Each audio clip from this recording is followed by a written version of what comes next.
예, 지난 주간도 잘 지내셨습니까? 예, 올해가 아니죠. 오늘이 우리 기독교 절기상으로 지키는 절기상으로 종교 개혁주일입니다.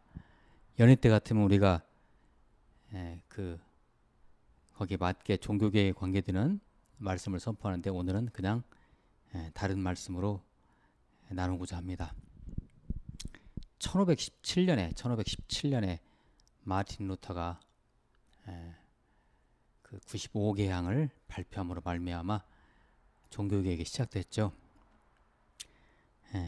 뭐 맨날 그 10월 마지막 주일에 그걸 기념하는 것에서 끝나는 것이 아니라 실제로 우리가 개혁체로서 예수 그리스도 안에서의 개혁체로서 살아가는 게 중요합니다. 그래서 우리는 매일같이 순간순간 종교개혁, 개혁을 해야 되는 거죠. 매일 날로 새로워지는 거. 그렇게 되어야 되겠죠. 그게 바로 종교개혁주의를 받는 우리 성도님들의 또는 교회의 의의죠. 잠깐 기도하겠습니다. 하나님, 오늘도 말씀 주셔서 감사합니다. 말씀 앞에 무릎을 꿇고 말씀의 시면으로 들어갑니다. 말씀하여 주옵소서. 말씀이 은혜가 넘치게 하여 주옵소서. 어둠의 권세가 말씀을 빼앗아가지 않도록 함께 없어서 예수 그리스도의 이름으로 기도하옵나이다. 아멘. 데살로니가 교회가 있었습니다. 데살로니가 교회는 사도 바울이 개척한 교회였죠. 그 데살로니가 교회에 어떤 문제가 있다는 소식을 듣고 사도가 그 교회에 권면하는 고린도에 체류했을 당시에 그 데살로니가 교회에 권면하는 편지를 씁니다. 그게 바로 데살로니가 전서죠. 데살로니가 교인들은 참 성실한 신도들이었습니다. 정말 충성되고 복음에 대해서 열정이 있었고요. 그런데 이들이 어떤 그 가지고 있었던 고민이 있다면은 그것은 바로 유대인들로부터의 박해였습니다. 그리고 굉장히 그리 힘들었어요. 그런 과정 속에서 다시 오신다고 하는 예수님은 언제 오실까 과연? 그분이 오셔가지고 이런 문제들을 해결해 주시면 좋은데 하고 그들은 그야말로 다시 오실 예수님에 대해서 관심을 갖기 시작했고 그들 사이에서 여러 가지로 거기에 대해서 많은 말을 주고받고 하다 보니까 이제 엉뚱한 소리도 나오고 그랬겠죠.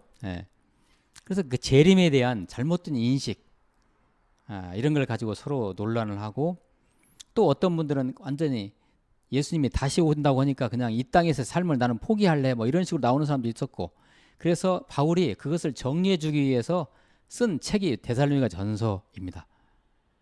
어떻게 보면 종말론에 대한 정리를 해주는 거죠. 어쩌면 코로나19를 맞이하는 이 시대에 살고 있는 우리들도 이렇게 너무나 힘든데 예수님은 언제 오시나? 나는 이 지상의 삶을 빨리 청산하고 예수님이나 빨리 왔으면 좋겠다 이런 생각을 할 수도 있잖아요. 그러나 그런 비슷한 생각을 갖고 있는 그때 데살로니가 그 성도님들이나 우리에게 오늘 우리가 선택한 하나님께서 주신 이 말씀은 많은 도움이 될 것 같습니다. 그럼에도 불구하고 우리는 이렇게 살아야 된다. 이 시대 그리스도인들 어떤 환난을 맞이하고 힘든 상황을 맞이한 그리스도인들은 이렇게 살아야 된다는 어떤 권면의 말씀입니다. 이런 말씀이 있습니다. 사람이 마음으로 자기의 길을 계획할지라도 그의 걸음을 인도하시는 이는 여호와시니라. 인간이 아무리 이렇게 계획을 쫌쫌하게 잘 세우고 이렇게 가겠다고 청사진을 하지만 하나님께서 허락하지 않으면요 안 됩니다. 그것은 그러죠? 앞으로 주님 다시 오실 날이 가까워지면 가까워질수록 이것은 더 그럴 것입니다. 우리는 인간이 계획을 세워도 그것이 우리 인간의 계획 세운 대로 되어가지 않는다는 것을 우리는 이 코로나 전국을 통해서 또한 많은 경험을 했을 것입니다. 특히 사업하시는 분들 그 마음대로 안 되죠. 어떤 목사님이 그런 말씀 하시더라고요. 1년 동안 계획을 세우셨대요. 연초에. 이렇게 행사를 갖고 저렇게 행사 갖고 다 세웠는데 그것이 하나가 된 것이 없대요. 아직까지. 어떻게 하겠어요?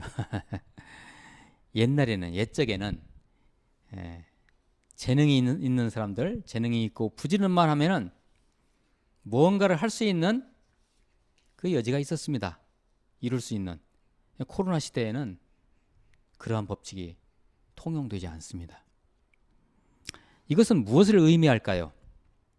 어쩌면 주님께서 우리에게 이렇게 말씀하고 계실지도 모르죠. 인간들아, 너희들 계획대로 살지 말고, 너희들 계획대로 살지 말고, 너희들이 세우는 계획대로 살지 말고 하나님의 섭리와 경륜 대로 살아라. 이게 원칙이다. 그게 길이다. 어쩌면 그러한 것을 교훈하는 이 코로나 시대일는지도 모릅니다.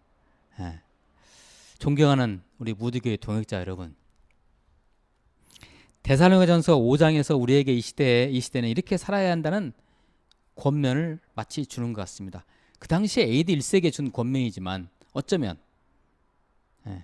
코로나를 맞이하고 있는 우리 교회, 우리 성도님들에게 주는 권면의 말씀입니다. 주의하실 것은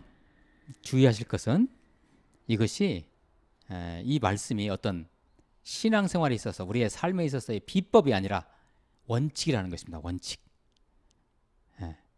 어떤 꼼수가 아니고 어떤 비법 가지고 이렇게 살아야 된다. 이 시대는 이렇게 살아야 된다. 그것이 아니고요. 세상의 책들은 그런 얘기들을 많이 하지요. 그러나 원칙입니다. 원칙. 신앙인으로서 원칙. 예수 그리스도를 믿는 자들로서의 원칙을 얘기하고 있는 것입니다. 우리 무드교회가 말씀을 처음 선포한 이래로 지금까지 이 원칙, 하나님 주시는 이 원칙 무엇입니까? 말씀 안에서 하나님 주시는 이 원칙을 고수하며 진리와 함께 이 진리를 계속해서 선포해 왔습니다. 저는 저 무드교회 목사로서 자부합니다. 우리는 정말 그 어느 한 번도 이 진리에서 멀어본 적이 없어요. 오직 하나님께서 주시는 말씀 그대로 받아서 그 진리의 말씀을 계속해서 선포를 해왔던 것입니다. 그래서 오늘 말씀에 한번 여러분 귀를 한번 기울여 보세요. 여러분 영적인 귀를 바짝 한번 기울여 보세요. 뭔가 이 코로나 시대에 하나님이 이 시간에 우리에게 주는 말씀이다라는 생각이 들 수 있습니다. 자, 오늘 말씀이 5장 12절에서 24절까지 이렇게 하나님께서 주셨는데요. 처음에 12절에서 15절까지는요. 우리 교회 공동체 전체에 주는 말씀입니다. 공동체에게 공통적으로. 그리고 16절에서 22절까지 말씀은 개인적으로 실천할 수 있는 강령 말씀을 주시고요. 23절, 24절에서 축복 기도로서 마무리하는 것입니다. 자, 오늘 말씀 12절을 한번 보도록 합니다. 12절에서 제가 15절까지 먼저 한번 읽어보겠습니다. 잘 귀로 들으시고 따라오세요.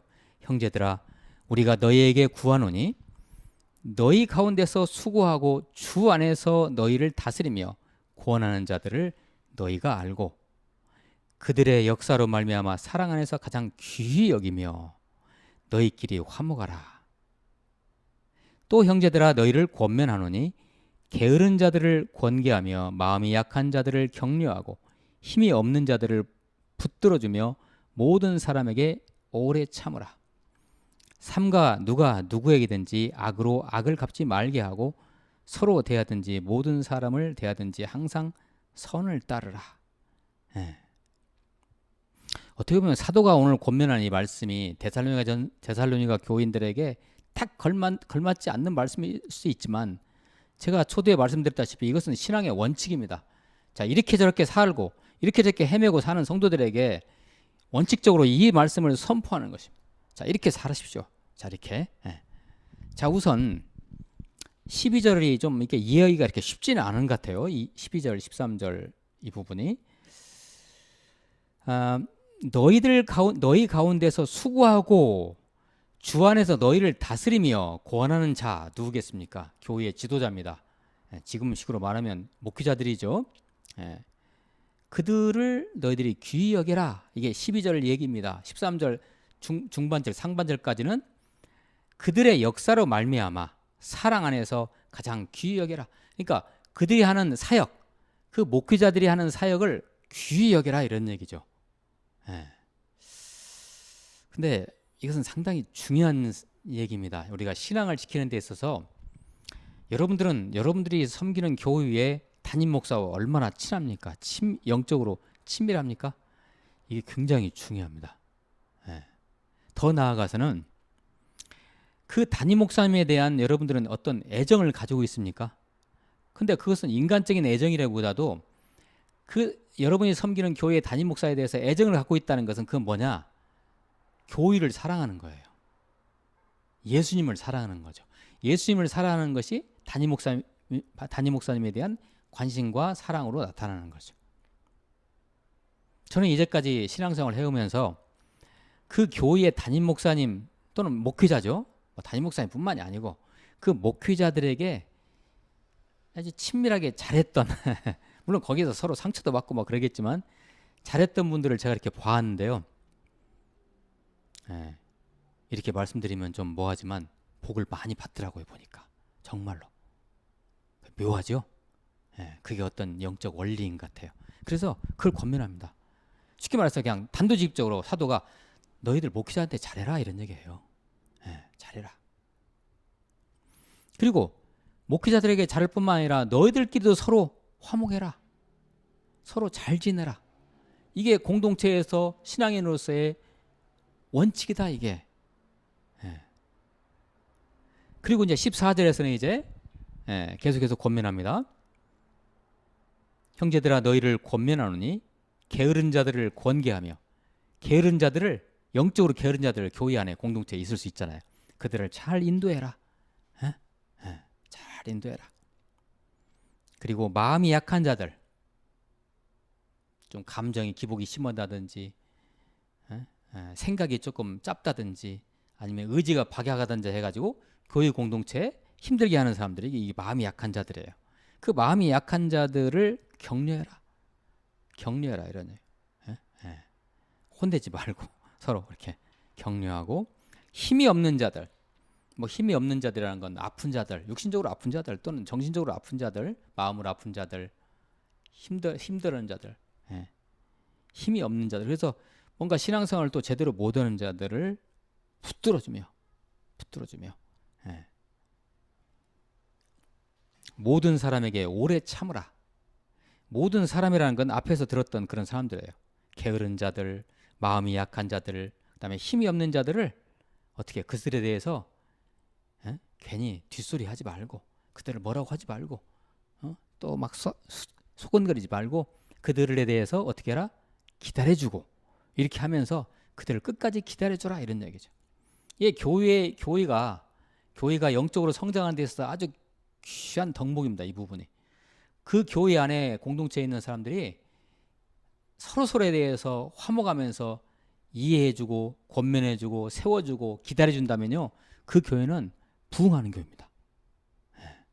그러면 그 공동체에 들어오기만 하면 자연적으로 회복이 되고 성장하고 치유가 되는 것이죠. 그리고 15절에서는 이렇게 얘기합니다. 삼가 누가 누구에게든지 악으로 악을 갚지 말게 하고 서로 대하든지 모든 사람을 대하든지 항상 선을 따르라. 교회 공동체에 모이는 사람들이 사람인지라 서로가 부족하고 서로 말다툼이 있을 수 있고 서로 이렇게 막 약간의 그 트러블이 있을 수 있잖아요. 그러면 그랬을 때 그것을 마치 자기가 무슨 이렇게 상처를 받았다고 해서 그것을 원수 갚는다고 해가지고 서로 악으로 갚으려고 하지 말고 그냥 그것을 서로 선으로 그걸 갚아라. 참 쉽지는 않은 일이죠. 모든 사람을 대하든지 항상 선을 따르라. 그 하나님 안에 있는 그 귀중한 성품인 그 착함, 그걸 가지고 상대를 대하라.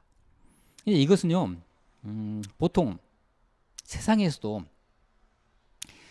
보통 격언들이 있죠. 격언들에서도 나오는 말이잖아요, 이게. 그죠?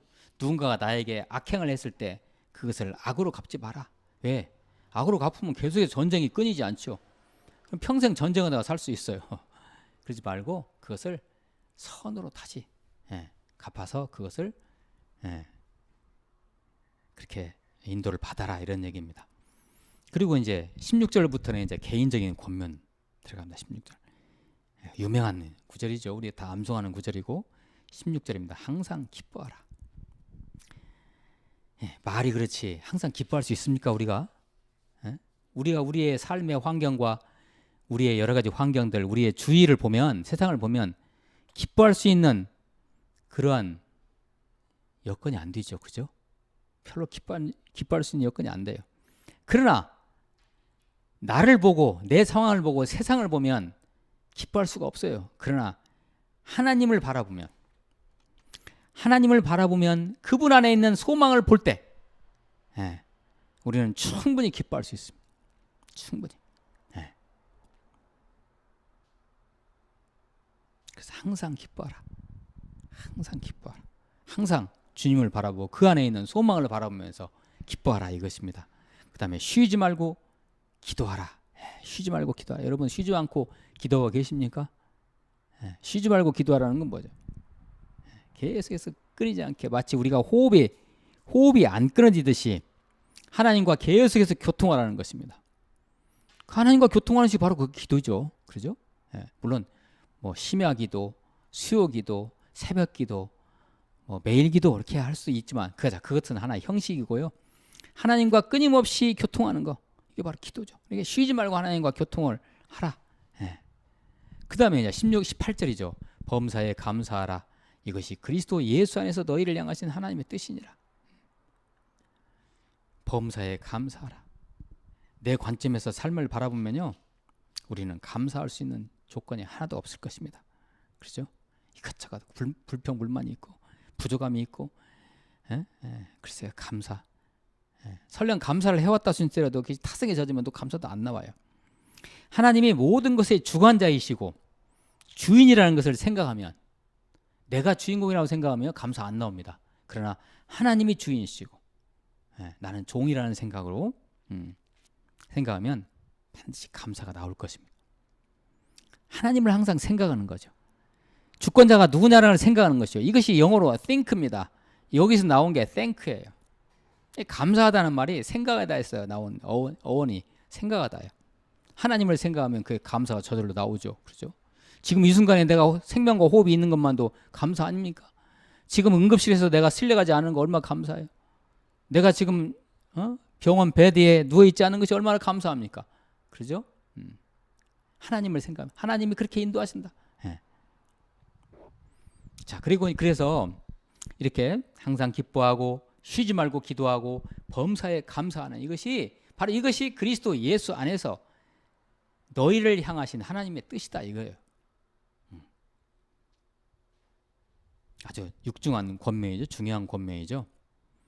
그리고 이제 19절에서는 성령을 소멸하지 말며, 성령을 소멸한다는 것은 성령의 충만함이 끊어지는 거죠. 성령과의 교통이 끊어지는 거잖아요. 성령과의 교통이 끊어진다는 게 뭐예요? 내가 성령이 기뻐하시는, 성령께서 기뻐하시는 그런 생활을 하지 않는 거예요. 성령께서 탄식하는 일만 했을 때 성령이 소멸되죠.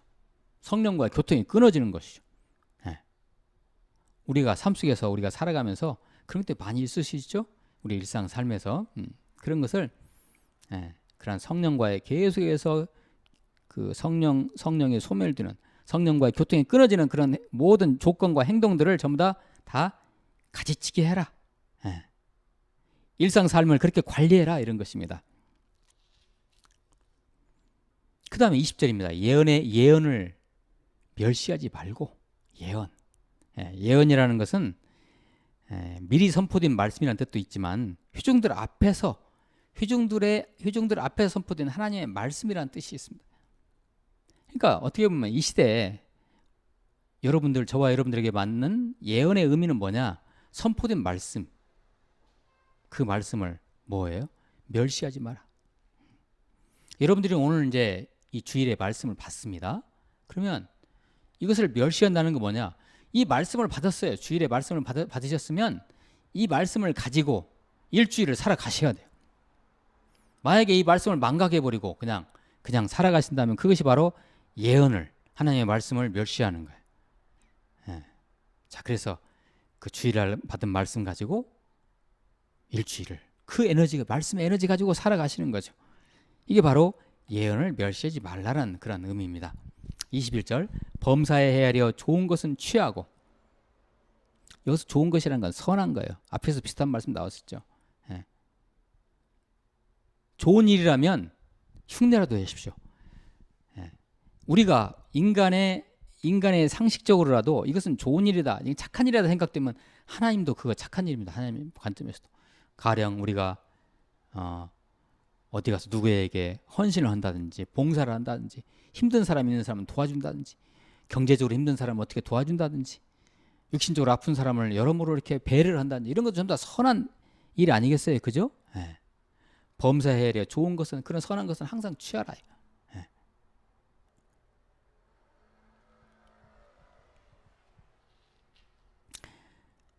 악은 어떤 모양이라도 버리라. 예? 상식적인 차원의 말씀이죠. 악은 어떤 것이라도 어떻게 해요? 예? 예. 버려라. 우리가 그것도 상식적으로 판단할 수 있잖아요. 그죠? 이것이 내가 이렇게 하고 있는 것이 이게 악인가, 하나님이 싫어하시는가, 좋아하시는가, 우리가 분별할 수 있잖아요. 그것은 그냥 단호하게 끊어라, 이런 얘기예요. 자, 그것을 끊지 못하는 생활을 하게 되면요, 어둠이 우리의 정서를 들어가고 틈타고 들어가요. 그래서 우리 영까지 침범해요. 그러면서 우리는 하나님이 주신 어떤 그런 순수함과 거룩성을 잃어버리고 망가지기 시작하는 거죠. 그렇게 하라 이런. 자, 그리고 이제 23절, 24절에서 오늘 주신 말씀의 이제 마무리 부분입니다. 축복 기도로 이제 마무리가 되는데, 여기서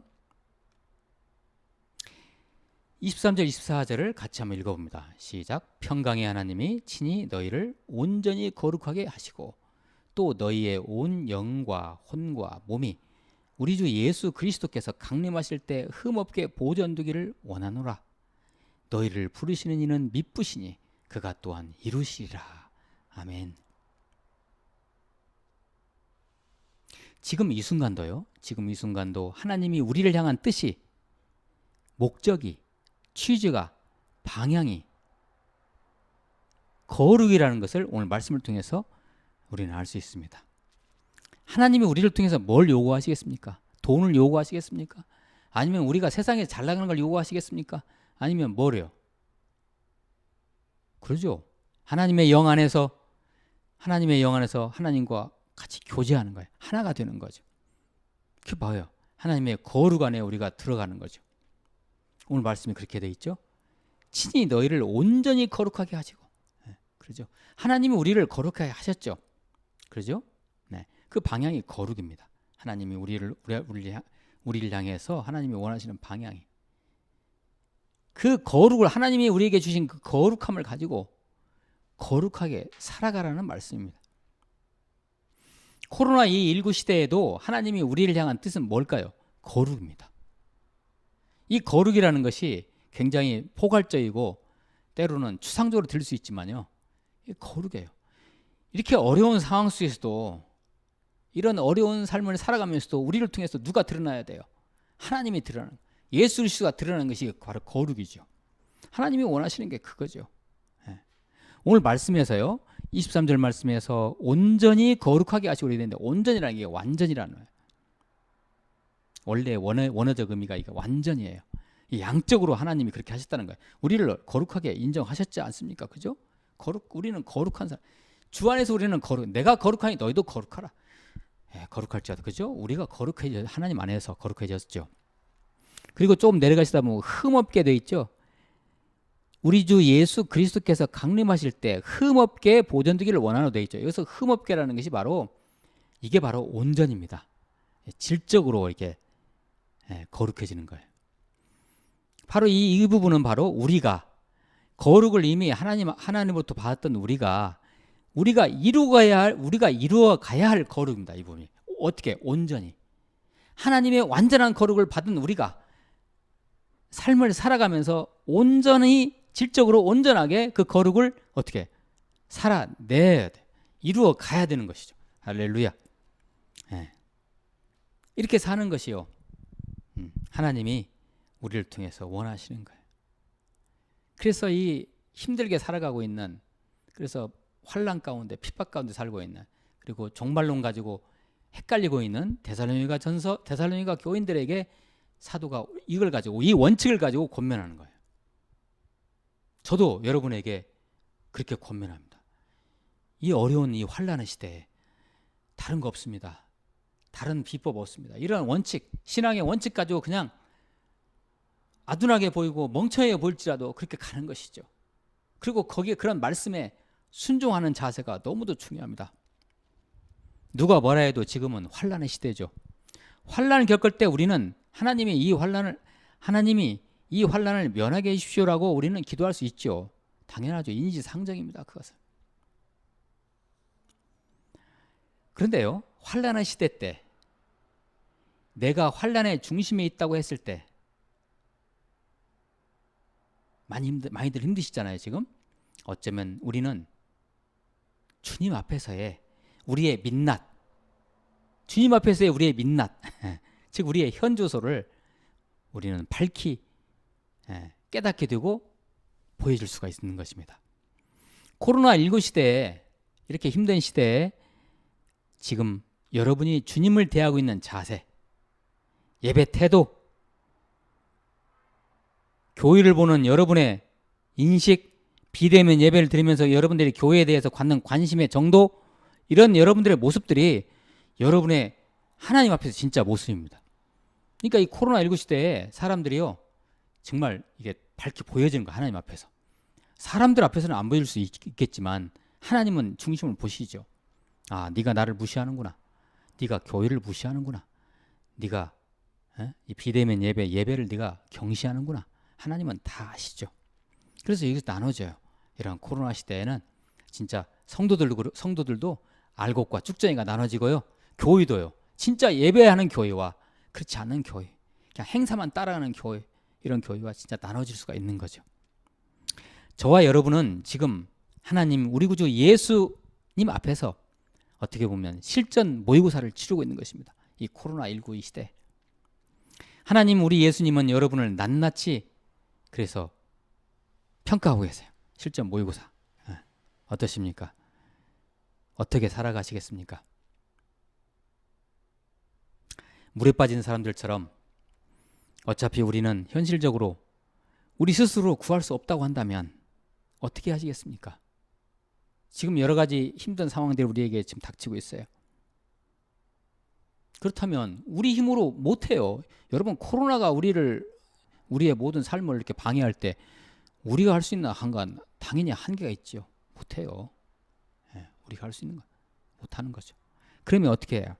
우리가 힘을 다 빼고 구조를, 마치 물에 빠진 사람처럼 구조를 기다릴 수밖에 없어요. 대신에 우리가 할 수 있는 것이 있어요. 다만 있는 힘을 다해서 살려주십시오. 주님을 향해서, 주님을 바라보면서 그렇게 할 수 있는 것이죠. 우리가 지금 환난의 시대의 방법을 찾는다 하더라도 거기에는 다시 반복해서 말씀드리지만 한계가 있습니다. 아무리 발버둥 쳐도요, 안 될 건 안 됩니다. 어차피 우리 인생의 모든 매뉴얼, 심지어는 언제 하나님께 불려 올라가는 시기까지도 다 어디 안에 있습니까? 하나님 안에 있지 않습니까? 어떻게 하시겠습니까? 너희를 부르시는 이는 미쁘시니, 너희를 부르시는 이는 미쁘시니 그가 또한 이루시리라. 아멘. 오늘 말씀 24절 말씀입니다. 오늘 말씀을 통해서 이 시대에 삶을 살아가는 신앙인으로서 삶을 살아가는 여러분들을, 그리고 저 결단하시기를 예수 그리스도의 이름으로 축원합니다. 기도하시겠습니다. 하나님, 어떻게 살아가야 할지 막막할 때가 있습니다. 그러나 우리는 세상 사람들이 보기에는 어두하게 보일지라도 주님이 말씀하시는 원칙을 가지고 나아가기를 소망합니다. 그 원칙 말씀 앞에서 무릎을 꿇고 순종하는 마음으로 나아가기를 소망합니다.